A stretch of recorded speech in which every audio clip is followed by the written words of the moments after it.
Queremos saudar os irmãos e irmãs e amigos que nos ouvem na graça e na paz de nosso Senhor e Salvador Jesus Cristo. Passamos para mais uma meditação, para mais uma reflexão na Santa Palavra de Deus. E eu quero convidá-lo a ler a Bíblia, a Palavra de Deus, em Apocalipse capítulo 5, os versos de 1 a 14. Eu vou ler a primeira parte aqui, alguns versículos, em seguida você poderá aí marcar esse texto, mantê-lo aberto, que nós iremos, na medida do possível, trabalhar versículo por versículo, ou então blocos de parágrafos, perícope por perícope. Apocalipse 5, de 1 em diante. O epígrafe diz o seguinte: a visão do livro selado com 7 selos e a visão do Cordeiro.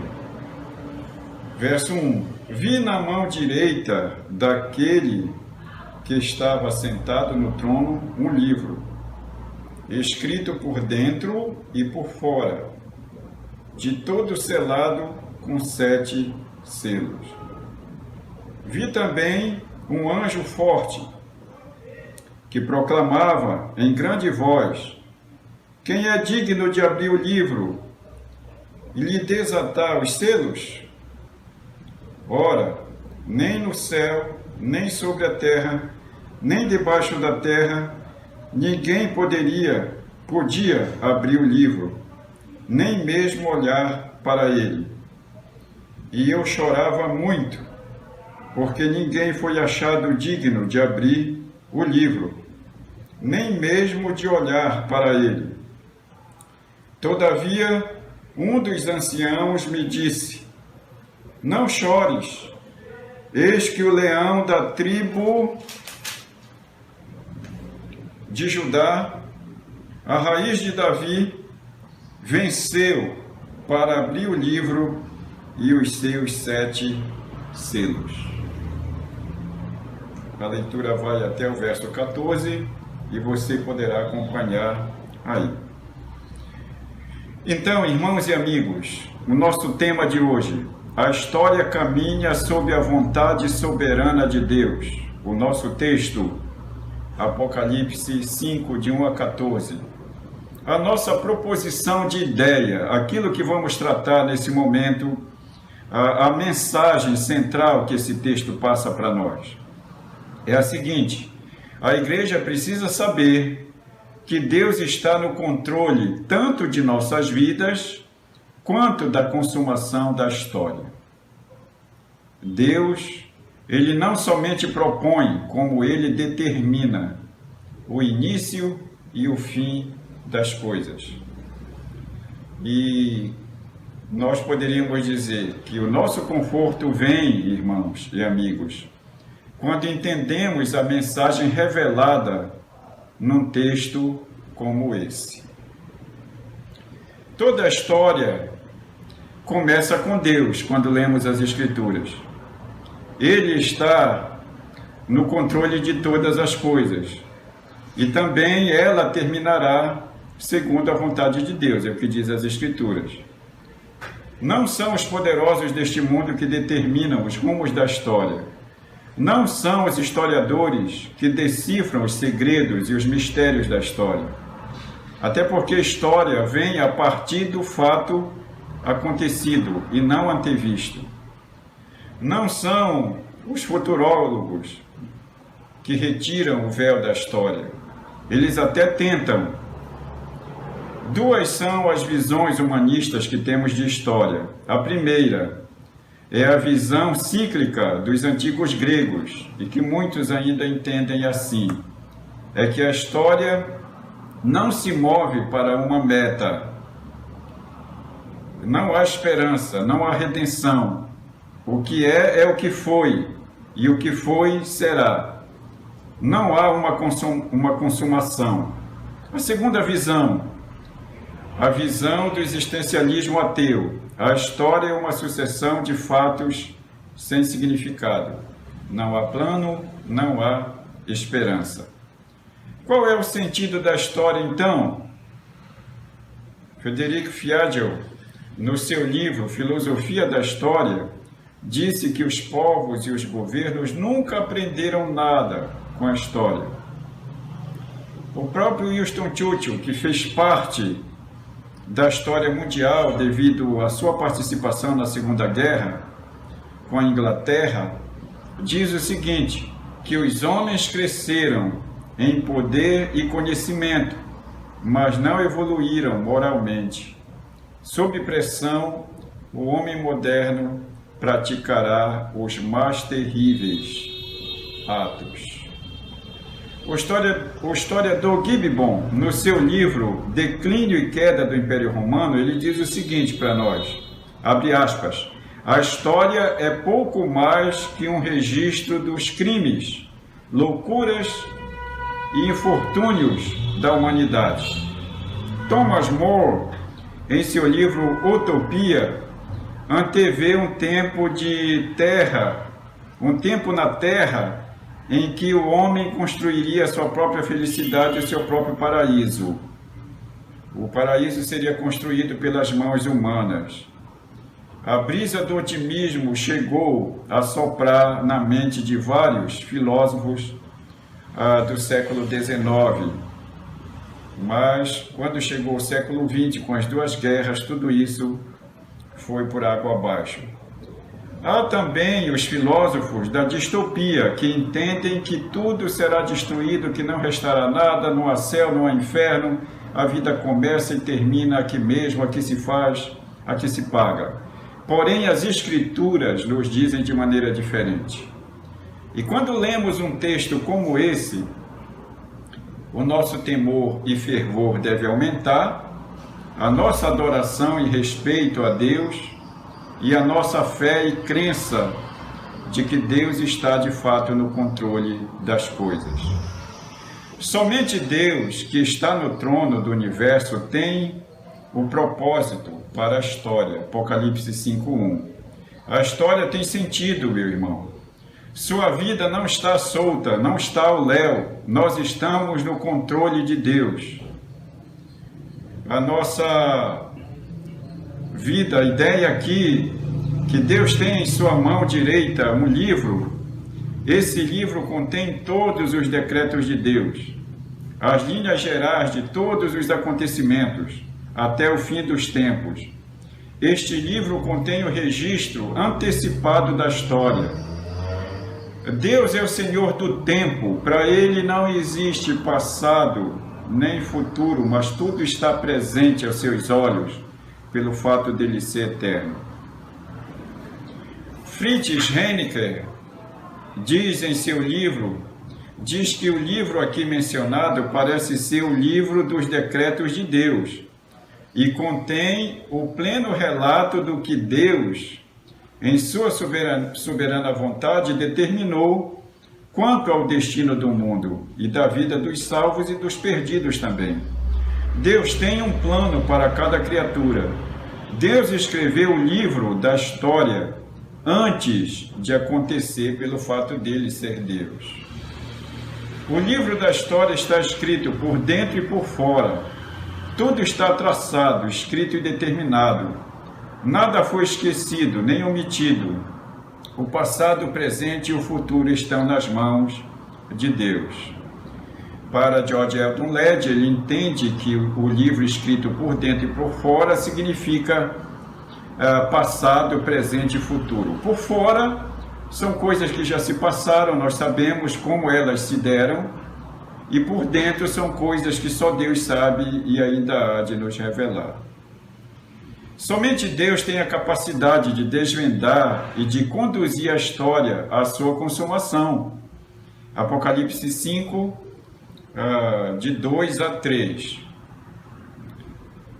O livro está selado com 7 selos, significa a perfeição de Deus, o seu segredo ao extremo, coisas que só Ele sabe, ninguém sabe. William Hendricks diz que o rolo selado indica o plano não revelado e não cumprido de Deus, mas que irá se cumprir. Se permanecesse selado este rolo, os propósitos de Deus não seriam realizados e nem revelados, e nem se levaria a cabo o seu plano final.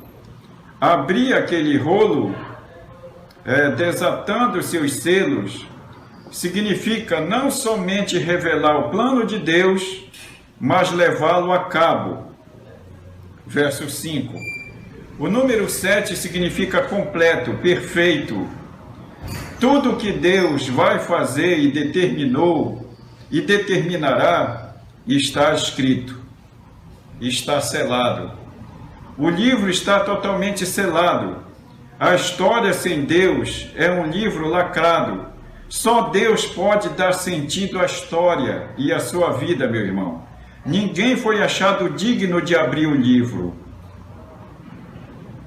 Em primeiro lugar, nós podemos ver que ninguém foi achado digno no céu de abrir o livro. Verso 3. Podemos ver Miguel, Gabriel, serafins, querubins, anjos, Abraão, Moisés, Elias, Paulo, Pedro. Ninguém foi encontrado digno para dirigir a história. Segunda ideia que podemos ver dentro desse versículo: ninguém foi encontrado digno na terra, nem um homem, por mais poderoso e influente, pode decifrar o sentido da história. E terceiro, ninguém foi encontrado digno debaixo da terra. Nem o diabo, nem os demônios, nem os espíritos atormentados podem revelar o sentido da história e da vida pela ótica e visão de Deus. Sozinha a humanidade não vai a lugar nenhum. Apocalipse 5:4. Há uma grande questão. Quem é digno de abrir o livro? Há uma grande contestação. Ninguém podia abrir o livro. Há uma grande decepção. E João diz: eu chorava muito. A crise de João talvez seja a nossa crise. A crise da nossa impotência, de tentar mudar as coisas, de ver que as coisas estão indo no rumo errado. E nós não podemos fazer muita coisa a não ser chorar e orar e olhar para Deus. Por que João chorou? Em primeiro lugar, porque isso parecia frustrar as promessas que foram dadas para João em Apocalipse 4:1. Quando diz: depois dessas coisas olhei e eis não somente uma porta aberta no céu, como também a primeira voz que ouvi como de trombeta ao falar comigo, dizendo: sobe para aqui e te mostrarei o que deve acontecer depois dessas coisas. Segundo, porque a história estaria à deriva, como um barco sem leme, se ninguém conseguisse abrir o livro.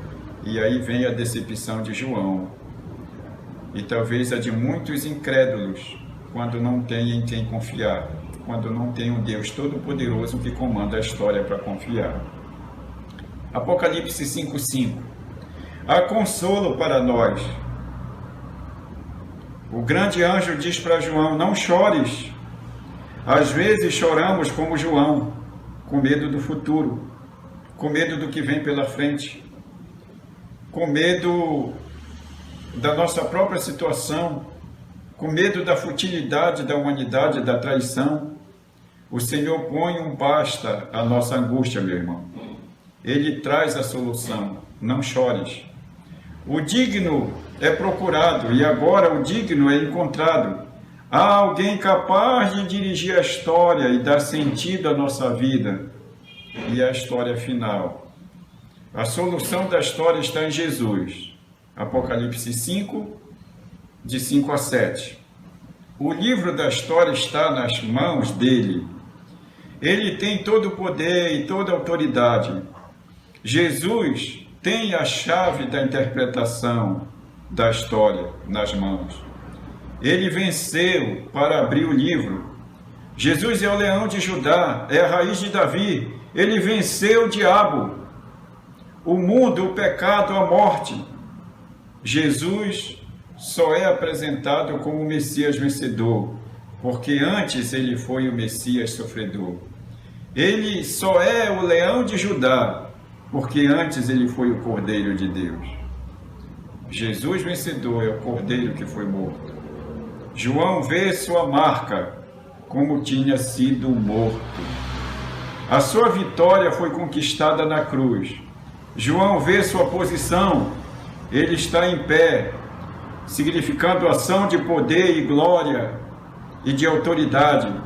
João vê o seu lugar no meio do trono, autoridade e poder absoluto. William Hendricks afirma que agora Deus governa o universo por meio do Cordeiro. O biblicista alemão Friedrich Heinecker diz que numa colocação brilhante, João relata seu tema central da revelação do Novo Testamento, a vitória mediante o sacrifício. Verso 6, esta é a recompensa dada a Cristo, é a nossa consolação. Um momento muito significativo na história é esta coroação, esta investidura do mediador, com o ofício de rei sobre o universo. Jesus é digno de desvendar o sentido da sua vida e da minha vida. Isso porque, em primeiro lugar, ele é onisciente e cheio de olhos, como diz aí o texto. Segundo, porque ele é onipotente, tem 7 chifres, todo o poder pertence a ele. Terceiro, porque ele é onipresente, os 7 espíritos são enviados por toda a terra. Verso 6. O teólogo norte-americano, já falecido no ano passado, Warren Wendell Wiersbe, apelidado como WWW, declara o seguinte: nós temos aqui o perfeito poder, 7 chifres, a perfeita sabedoria, 7 olhos, a perfeita presença, 7 espíritos em toda a terra. A teologia pressupõe essas propriedades reveladas a partir de Deus, como atributos de onipotência, onisciência e onipresença. Todos esses são atributos ou propriedades exclusivas de Deus, que estão agora na mão do Cordeiro que foi morto. O que implica para o crente, para a igreja, Jesus está com o livro da história em suas mãos? A primeira implicação é que isso deve levar-nos a orarmos confiadamente e crermos acerca do destino das pessoas. Verso 8. As orações agora fazem sentido. Orar é falar com quem está com o livro da história nas mãos. É pedir para quem tem todo o poder. A segunda implicação é que isso deve levar-nos à evangelização fervorosa. Verso 9.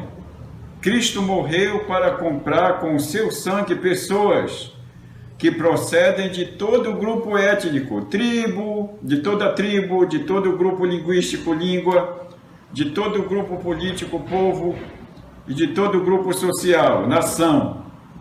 Cristo não morreu apenas para possibilitar a compra, ele morreu para comprar.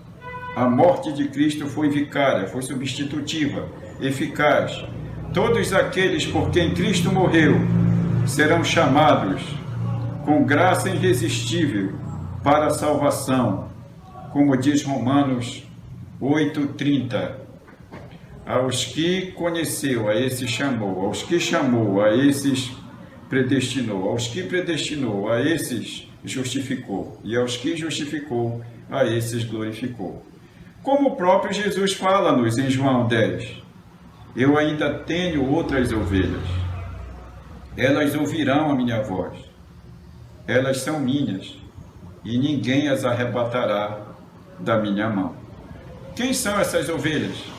Somos nós, eu e você, que está ouvindo essa mensagem. Preste bem atenção nesse texto de João 10. Leia o capítulo todo de João 10. Não há nenhum ser nesse texto. De repente as minhas ovelhas, se elas quiserem, elas vão crer. Se elas quiserem, vão ouvir a minha voz. Se elas quiserem, vão me seguir. Não, Jesus diz, elas ouvirão a minha voz. e eu conheço minhas ovelhas.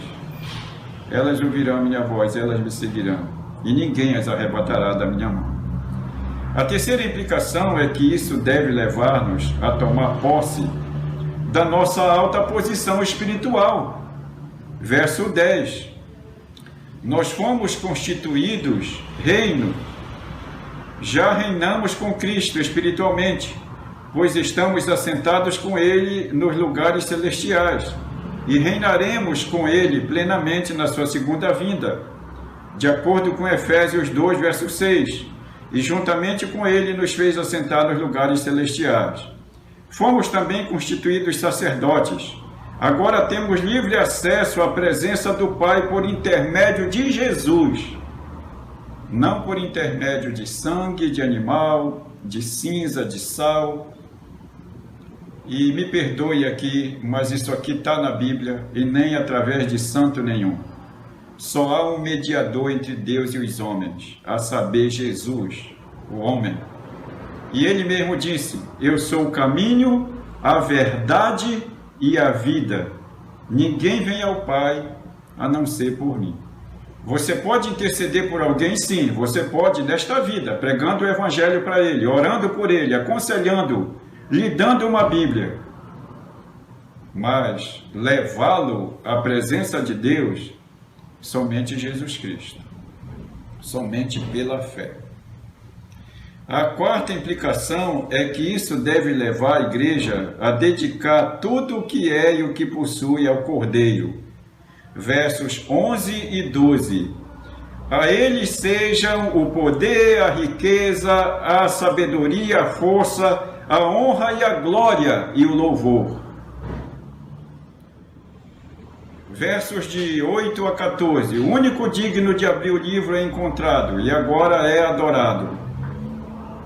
O Cordeiro que foi morto, ele é o leão de Judá, ele é a raiz de Davi. Também ele é adorado, ele está no trono. Ainda, ele é adorado por sua criação de todo o universo. Os versos de 11 a 14. Que tipo de cântico é esse que lhe é entoado? Warren Wendell Westby, comentando esse texto, diz que João menciona aqui 4 cânticos. Primeiro, cântico de adoração, tu és digno. Segundo, cântico de pregação, porque foste morto. Porque foste morto, em Gênesis 22. O Cordeiro substituiu Isaac. Cristo oferecido por nós. Êxodo 12, 3. Na Páscoa, o Cordeiro é oferecido por uma família. Em Isaías 53, 8, diz que o Cordeiro foi morto por uma nação. João 1, 29, diz que o Cordeiro morreu para salvar os que procedem de todo o mundo.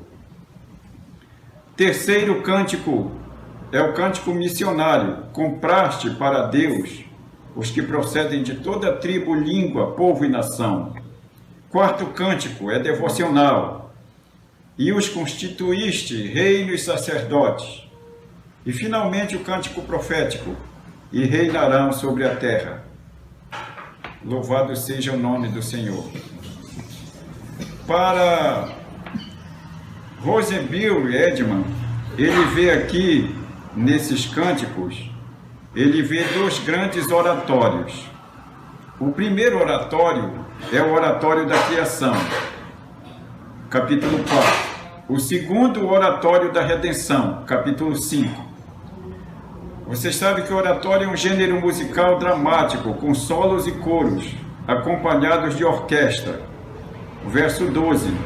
Aqui as vozes da igreja glorificada, dos serafins, dos anjos e da natureza se unem para o louvor celestial. Primeiro, o culto ao Criador começa com um quarteto cantando o hino. Santo, Santo, Santo é o Senhor, Deus Todo-Poderoso, aquele que era e que é e que há de vir. Segundo, a isso segue o coro, constituído de 24 anciãos, ou seja, a igreja, que prossegue o louvor do Criador. Tu és digno, Senhor.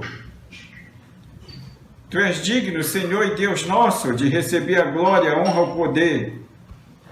E todas as coisas tu criaste, sim, por causa da tua vontade vieram a existir e foram criadas. Terceiro, então se ouvem os solistas. Quem é digno de abrir o livro e de lhe desatar os selos? Quarto, vem o responso. O leão da tribo de Judá, a raiz de Davi, venceu para abrir o livro e os seus 7 selos. Quinto, e quando o cordeiro toma o livro da mão do Criador, ouve-se em uníssono o quarteto e o coro dos anciãos, no novo cântico, dizendo: digno és de tomar o livro e abrir os selos, porque foste morto, e com o teu sangue compraste para Deus os que procedem de toda tribo, língua e nação. Sexto, prorrompe o coro majestoso, são anjos que cantam, vozes de milhões e de milhões e de milhares, avolumam o cântico triunfal. Digno é o cordeiro que foi morto de receber o poder, a riqueza, a sabedoria, a força, a honra e o louvor. Sétimo, prossegue o cântico num crescente arrebatador até alcançar o clímax do grandioso final e glorioso de Deus e do seu triunfo na terra.